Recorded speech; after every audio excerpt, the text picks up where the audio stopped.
A trial is underway in Bangor this week involving a Somerset County Sheriff's deputy who claims his gun fired while it was in its holster and struck him in the leg.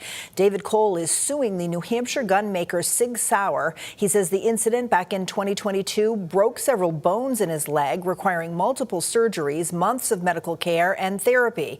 The trial began last week and is scheduled to run through Thursday.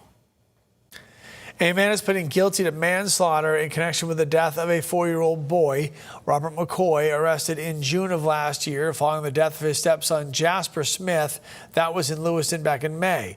Investigators say Jasper found McCoy's handgun in the family's apartment, which is on Pierce Street, and then accidentally shot himself with it. A sentencing date for McCoy has not yet been set. Jasper's mother, Michaela Smith, was also arrested on the same day, but on unrelated charges. A string of overnight car break-ins has some residents in Brewer taking now some extra precautions. Yeah, police say at least 3 vehicles were burglarized on Friday and Saturday along Chamberlain and Brimmer Streets, but they say they believe the actual number could actually be quite a bit higher because not everyone reported those or tends to report those things. They also say these types of incidents tend to increase during these summer months.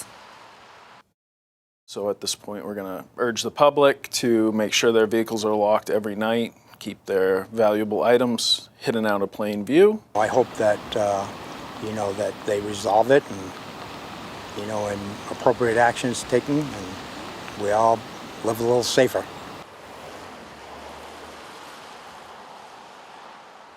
Everyone in Brewer, if your vehicle was broken into or your cameras captured any suspicious activity, the phone number is 207-989-7001.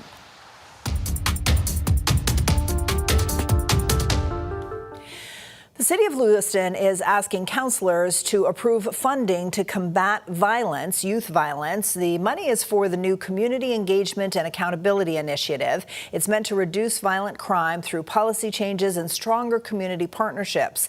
If funding is approved, $200,000 from the city's salary reserve will go to cover police overtime costs. The city says the money will fund the community policing foot and bike officers and will allow officers to take up command posts around Lewiston.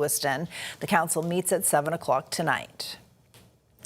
The debate over flock license plate reader cameras is growing in Auburn. Yeah, residents, elected officials, lawmakers all weighing the balance between public safety and personal privacy. 6 AI-powered license readers were recently installed in Auburn, reportedly with very little public input.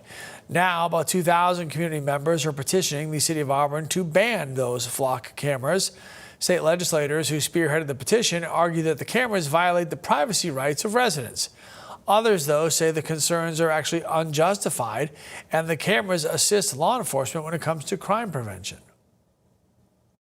The flock camera was not put in place to get into your life. It was put in place for, I believe, emergencies if somebody robbed a bank or even robbed somebody here and they're going to go through town. So there's a lot of data points you could really glean from this data, and the concern is that this is not our government. It's a for-profit corporation, and it could be abused. It could be leaked. It could be sold.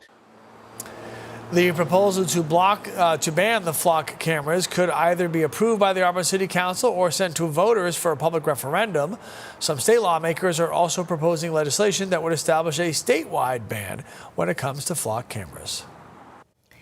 Representatives for Amazon are proposing some changes to plans for a new Amazon warehouse in Gorham.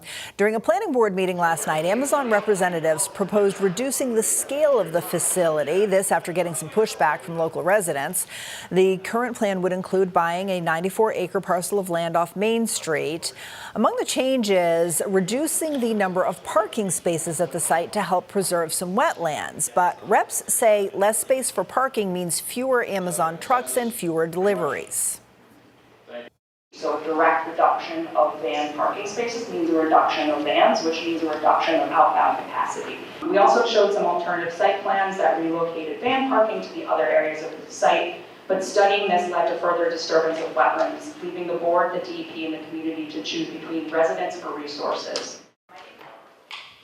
Planning board members also addressed concerns about the traffic and noise impacts from the facility. Amazon reps say that deliveries would not begin until 10 in the morning, and they would use technology and fences to mitigate the noise. The planning board will have another hearing on the topic on September 14th. The town of Searsmont is thanking everybody who contributed to a recent fundraising event there.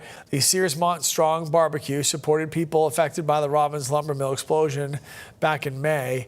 Organizers with Searsmont Fire say they raised more than $54,000. Proceeds will go to the department, the Robbins Lumber Fire Relief Fund, and the Searsmont Rescue Department.